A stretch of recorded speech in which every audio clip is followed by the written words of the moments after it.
को लेकर जो बात आपने कही थी कि देखिए घाटशिला की जो सीट है ये इसलिए भी ज्यादा चर्चित और कह सकते हैं इसके ऊपर चर्चा हो रही है कि भाई यहाँ पर जो महिला मतदाता है उनकी संख्या पुरुषों के मुकाबले ज्यादा है। तो ऐसे में संभावना जो है वो काफी हद तक हेमंत सोरेन की तरफ या उनकी पार्टी की तरफ बढ़ती हुई दिखाई पड़ रही, क्योंकि जो महिलाएं हैं जिस तरह से उनको लाभ मिला है उसका असर सीधा सीधा कह सकते हैं महिला चेहरा वहां पर प्रचार प्रसार के लिए मौजूद नहीं दिखाई पड़ता है। सीता सोरेन जो जेएमएम से कह सकते हैं बीजेपी में शामिल हुई हैं, वो खुद भी वहां प्रचार प्रसार किसान आंदोलन चल रहा था उस वक्त राकेश टिकैत जी की आंखों से आंसू निकल पड़े और पूरा हुजूम उस समय किसानों को उमड़ पड़ता है। तो आंसुओं में बहुत बड़ी ताकत होती है। और ये 11 नवंबर ये वो तारीख है जब झारखंड के घाटशिला विधानसभा सीट पर उपचुनाव होने वाला है और 14 नवंबर को परिणाम सामने आ जाएगा।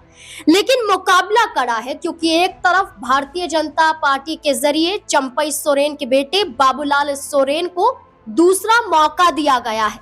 अगर इस दूसरे मौके के जरिए बाबूलाल सोरेन जीत हासिल नहीं कर पाते हैं तो शक की निगाहें घूमने लगेंगी, शक की निगाहें उठने लगेंगी कि क्या बाबूलाल सोरेन पर भरोसा कर भारतीय जनता पार्टी ने गलती कर दी। दूसरी तरफ जो दांव आजमाया गया है वो स्वर्गीय रामदास सोरेन के पुत्र सोमेश चंद्र सोरेन पर झारखंड मुक्ति मोर्चा ने आजमाया है। हेमंत सोरेन की रणनीति थी कि पहले मंत्री बनाओ और उसके बाद उपचुनाव में उतारो, लेकिन इस बार अलग अंदाज में हेमंत सोरेन नजर आए। भरे मंच से उन्होंने इस बात का भी जिक्र किया कि समय आने पर सोमेश चंद्र सोरेन को भी मंत्री बनाया जाएगा, लेकिन इससे पहले उपचुनाव में जीतना जरूरी हो जाता है। बीते दिनों कल्पना सोरेन हो या फिर सोमेश सोरेन की माताजी सूरजमुनि हो, वो भी प्रचार प्रसार करती हुई नजर आई। यानी कि प्रचार प्रसार का जो जोर है वो चरम पर झारखंड में नजर आ रहा है। हर बड़े बड़े नेता प्रचार कर रहे हैं, जीत का दावा कर रहे हैं, लेकिन ये घाटशिला विधानसभा सीट आखिरकार किस खाते में जाएगी, क्योंकि सिर्फ दो पार्टियों का मुकाबला नहीं है, दो गठबंधन का मुकाबला नहीं है, बल्कि इस मुकाबले में तीसरी पार्टी जयराम महतो की भी है, जिनके जरिए रामदास मुर्मू को यहाँ पर चुनावी मैदान में उन्होंने उतारा है और वो भी जीत का दावा कर रहे हैं। लेकिन साथ ही साथ ये भी समीकरण नजर आ रहा है कि कहीं ना कहीं जयराम महतो झारखंड मुक्ति मोर्चा को अपना समर्थन परिणाम बाद जाकर दे सकते हैं। लेकिन इस मुकाबले के बीच में आखिरकार क्या होगा, क्या खेल खेला जा रहा है, क्या झारखंड मुक्ति मोर्चा का दाव इस बार भारतीय जनता पार्टी पर भारी पड़ जाएगा। भारतीय जनता पार्टी ने जहां मीरा मुंडा की बात करें, सीता सोरेन की बात करें या सुनीता देवदूत की बात करें, रमेश हांसदा की बात करें, इन पर दाव ना आजमाकर बड़ी गलती कर दी है। तमाम सवाल यहाँ पर खड़े होते हैं, जानने की कोशिश करेंगे। हमारे साथ हमारे वरिष्ठ सहयोगी अमन सर जुड़ चुके हैं। सर बहुत बहुत स्वागत है आपका। सर एक बड़ा सवाल ये बनता है कि बीजेपी ने दूसरा मौका बाबूलाल सोरेन को दिया। रमेश हांसदा का ये भी कहना था कि घाटशिला का जो पानी है उन्होंने पिया हुआ है, यानी कि घाटशिला के हर जगह उन्हें पता है कि कैसे वहां पर कार्य किया जा सकता है। उन्होंने रामदास सोरेन को चुनाव जिताने के लिए भी मदद किया था, इसके अलावा लक्ष्मण टुडू को भी चुनाव जिताने के लिए मदद किया था। इस बार भारतीय जनता पार्टी में उम्मीद थी कि उन्हें टिकट मिलेगा, लेकिन नहीं मिलती। उसके बाद भी हमने घाटशिला में उनका प्रभाव देखा। एक ऐसी घटना देखी जहां बाबूलाल सोरेन को तो दरकिनार किया गया, लेकिन रमेश हांसदा को स्वीकार किया गया। इसके बाद माना जा रहा है कि अब प्रचार प्रसार में बड़े बड़े चेहरों को उतारा जा रहा है। शिवराज सिंह चौहान हो या फिर यहाँ पर हम उड़ीसा के मुख्यमंत्री की बात करें, मोहन मांझी की बात करें, वो मैदान में हो, यहाँ अर्जुन मुंडा की बात करें, बाबूलाल मरांडी की बात करें, बड़े बड़े चेहरे उतारे जा रहे हैं। क्या प्रभाव यहाँ पर डाल पाए? देखिए बिल्कुल, और जिस तरह से हम झारखंड की जो सीट है उसके ऊपर बात कर रहे हैं, क्योंकि घाटशिला में जो अगर इससे पहले देखा जाए तो जो जीत मिली थी वो जेएमएम के प्रत्याशियों को मिली थी और बड़ी जबरदस्त जीत यहाँ पर मिली थी। शिक्षा मंत्री थे, एक तरीके देखा जाए उनके देहांत के बाद ये सीट खाली हुई। अब यहाँ पर उनके बेटे सोमेश सोरेन को उतारा गया है एक तरफ, वहीं दूसरी तरफ देखा जाए तो बीजेपी समर्थित कह सकते हैं जो प्रत्याशी हैं या बीजेपी के जो प्रत्याशी इस समय मैदान में हैं, बाबूलाल सोरेन जो चंपई सोरेन के बेटे हैं। और इससे पहले भी चुनाव मैदान में थे लेकिन चुनाव हार गए थे। अब यहाँ बड़ा सवाल ये बन जाता नाज़मीन कि क्या अब बाबूलाल सोरेन में वो बात है जिसकी बदौलत वो यहाँ पर चुनाव जीतते हुए दिखाई पड़े, क्योंकि जो हार जीत का अंतर था वो तकरीबन 20 से 22 हजार वोटों का था। तो क्या ये अब खाई पाट पाएंगे, क्योंकि यहाँ 2-3 चीजें मोटी मोटी हैं। एक तरफ आप देखिए कि जिस तरह सोमेश सोरेन को लेकर आया गया है वो भी कहीं ना कहीं पॉलिटिकल तौर बैकग्राउंड से तो हैं लेकिन बहुत एक्टिव नहीं रहे राजनीति में। अब उनको उनके पिता की सहानुभूति के तौर पर लाया गया, और जैसा आपने भी कहा कि पहले ये कहा जा रहा था कि भाई हो सकता है कि उनको मंत्री बनाकर चुनाव में उतारा जाए, लेकिन अब जिस तरह चुनाव में उतरे हैं तो क्या चुनाव जीतने के बाद मंत्री बनना तय माना जाएगा। एक बात, दूसरी बात ये कि बाबूलाल सोरेन की जो हम बात कर रहे हैं, पहली बार चुनाव में उतरते हैं, चुनाव में हार उनको मिलती है, भाई दूसरी बार चुनाव में जब वो आए हैं और ऐसे में भी मुकाबला कोई कम चुनौतीपूर्ण नहीं है, उनके सामने मजबूत प्रत्याशी हैं और यहाँ पर अच्छा खुद सर, ये एक सवाल बन रहा है कि जब भी चुनाव होता है, चाहे चुनाव किसी भी राज्य में क्यों ना हो या उपचुनाव ही क्यों ना हो, एक ऐसी योजना है जिसे कारगर साबित माना जाता है हर पार्टी के जरिए।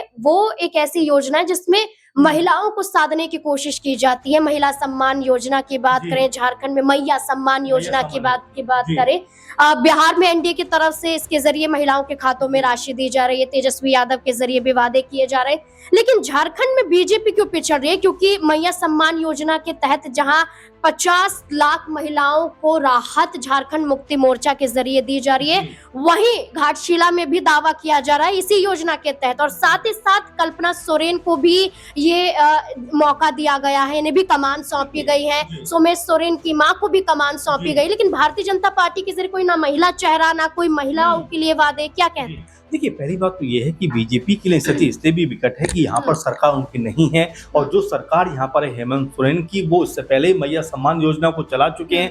2500 रुपये धनराशि जो है महिलाओं को मिल भी रही है। तो ऐसे में जिस तरह की बातें वो कहा करते थे वो उन्होंने पूरा किया है। तो महिला को लेकर जो बात आपने कही थी कि देखिए घाटशिला की जो सीट है ये इसलिए भी ज्यादा चर्चित और कह सकते हैं इसके ऊपर चर्चा हो रही है कि भाई यहाँ पर जो महिला मतदाता है उनकी संख्या पुरुषों के मुकाबले ज्यादा है। तो ऐसे में संभावना जो है वो काफी हद तक हेमंत सोरेन की तरफ या उनकी पार्टी की तरफ बढ़ती हुई दिखाई पड़ रही, क्योंकि जो महिलाएं हैं जिस तरह से उनको लाभ मिला है उसका असर सीधा सीधा इस चुनाव में देखने को मिलेगा। और जैसा आपने कहा कि बीजेपी की तरफ से कोई बड़ी कह सकते हैं महिला चेहरा वहां पर प्रचार प्रसार के लिए मौजूद नहीं दिखाई पड़ता है। सीता सोरेन जो जेएमएम से कह सकते हैं बीजेपी में शामिल हुई हैं, वो खुद भी वहां प्रचार प्रसार में उतना एक्टिव नजर नहीं आई है। इससे पहले डॉक्टर सुनीता का जिक्र हम लोग कर रहे थे, वो भी दिखाई नहीं पड़ रही है। तो ये बीजेपी के लिए मुश्किल का सबब है कि जो उनकी लीडरशिप है, उनके जो बड़े नेता हैं, स्मृति ईरानी तमाम जगह जाकर चुनाव प्रचार करती हैं लेकिन वहां पर नजर नहीं आती। इसके अलावा और भी बड़े चेहरे हैं, चाहे हम जो है बासु स्वराज की बात कर लें या और तमाम चेहरों की बात कर लें, ये चेहरे यहाँ पर दिखाई नहीं पड़ते, जिससे लगता है कि बीजेपी उस ताकत के साथ में नहीं उतरी है जिस ताकत के साथ में चुनाव उनको लड़ना चाहिए। सर, प्रधानमंत्री नरेंद्र मोदी जी की माता जी को कुछ अपशब्द कहे जाते हैं तो बिहार में माहौल बदल जाता है, बिहार बंद का ऐलान भी कर दिया जाता है। इसके बाद चुनाव में इसी मुद्दे को उठाया जाता है। क्या झारखंड के घाटशिला में रामदास सोरेन की पत्नी का भावुक हो जाना, जनता से अपील करना कि अधूरे सपने को पूरा करना है, क्या असर डाल पाए? देखिए, बिल्कुल डालेगा असर, और जाहिर बात है कि देखिए उनके पति की जिस तरह से देहांत हुआ है, निधन हुआ रामदास सोरेन जी का, अपने आप में बड़ा देखिए इम्पैक्ट तो क्रिएट होता है कि एक उनकी पत्नी जो अब विधवा हो गई हैं वो आंसू बहा रही हैं, एक तब उनका बेटा है जो अपने पिता की जो तमाम अधूरी इच्छाएं या ख्वाहिशें या जो काम वो करना चाहते थे उनको पूरा करने के लिए मैदान में उतरा है। तो नाज़मीन आप ये मानकर चलिए कि देखिए आंसुओं का निकलना एक बहुत बड़ा इमोशनल इम्पैक्ट क्रिएट करता है। आपको याद होगा कि जब किसान आंदोलन चल रहा था उस वक्त राकेश टिकैत जी की आंखों से आंसू निकल पड़े और पूरा हुजूम उस समय किसानों को उमड़ पड़ता है। तो आंसुओं में बहुत बड़ी ताकत होती है, और यही बात को कहीं ना कहीं सामने रखा भी है। अब ऐसे में जो लोग हैं घाटशिला के क्या फैसला करते हैं, किस तरफ वो जाते हुए दिखाई पड़ते हैं, तो 14 तारीख को पता चलेगा। लेकिन जब 11 तारीख को वोट डल रहे होंगे उस समय कहीं ना कहीं आप ये मानकर चलिए कि बीजेपी या कह सकते हैं उनके साथ में सहयोगी दल थे वो ताकत के साथ में जिस जाना चाहिए था वो वो ताकत नजर नहीं आई है। इसीलिए मुझे ऐसा लगता है कि अगर शुरुआती मूल्यांकन किया जाए तो कहीं ना कहीं जो जेएमएम है या उनके साथ में जो दल है उनकी स्थिति मजबूत दिखाई पड़ रही है। बिल्कुल, जहां मुकाबला है तो वहीं मुकाबले के बीच में बाबूलाल सोरेन सिर्फ ये कहते हैं कि अगर राजनीति के गुण सीखे हैं तो मैंने सिर्फ अपने पिता से सीखे हैं, चंपई सोरेन से सीखे हैं और उनके ही बलबूते घाटशिला में फिर से मैं किस्मत आजमाने के लिए मैदान में हूं। लेकिन जो अपने पिता के बलबूते हैं, क्या वो चुनाव जीत पाएंगे? क्योंकि भारतीय जनता पार्टी के जरिए ये भी माना जा रहा था कि एक बंटवारा देखने को मिला, एक चेहरे पर दाव आजमाया और बीजेपी में नाराजगियां अपने लेवल पर दिखाई भी दी। चाहे रमेश हांसदा का जिक्र कर लें, मीरा मुंडा का जिक्र कर लें या फिर सीता सोरेन तो कहीं नजर ही नहीं आ रही है सोशल मीडिया पर, ना कोई ट्वीट है घाटशिला विधानसभा सीट को लेकर और ना ही उनका चेहरा झारखंड में किसी मुद्दे पर नजर आ रहा है। तो वही कल्पना सोरेन की बात करें या फिर किसी भी महिला चेहरे की बात करें झारखंड मुक्ति मोर्चा से, वो निकल कर सामने आ रहे हैं। तो यही एक बड़ा दाव माना जा रहा है। अब देखना होगा कि क्या असर पड़ेगा। आपको क्या लगता है कि मुकाबला सोरेन वर्सेस सोरेन में है? कौन यहाँ पर बाजी मारता हुआ नजर आएगा? क्या बाबूलाल सोरेन को जो दूसरा मौका दिया गया है, क्या ये सही फैसला था या फिर झारखंड मुक्ति मोर्चा के जरिए हेमंत सोरेन का दाव आजमाना सोमेश चंद्र सोरेन पर और लक्ष्मण टुडू, जिसको लेकर ये कहा जा रहा था कि नाराजगी जता सकते हैं। इसके अलावा हम आपको बता दें प्रदीप कुमार बालमूचू को लेकर जिक्र किया जा रहा था कि नाराजगी जता सकते हैं, अब वो खुले तौर पर समर्थन दे रहे हैं। तो क्या इसका प्रभाव भी खास तौर पर घाटशिला में देखने को मिलेगा? क्या लगता है आपको? क्या है आपकी राय? कमेंट सेक्शन में जरूर दें। देखते रहे SPN9 न्यूज। धन्यवाद।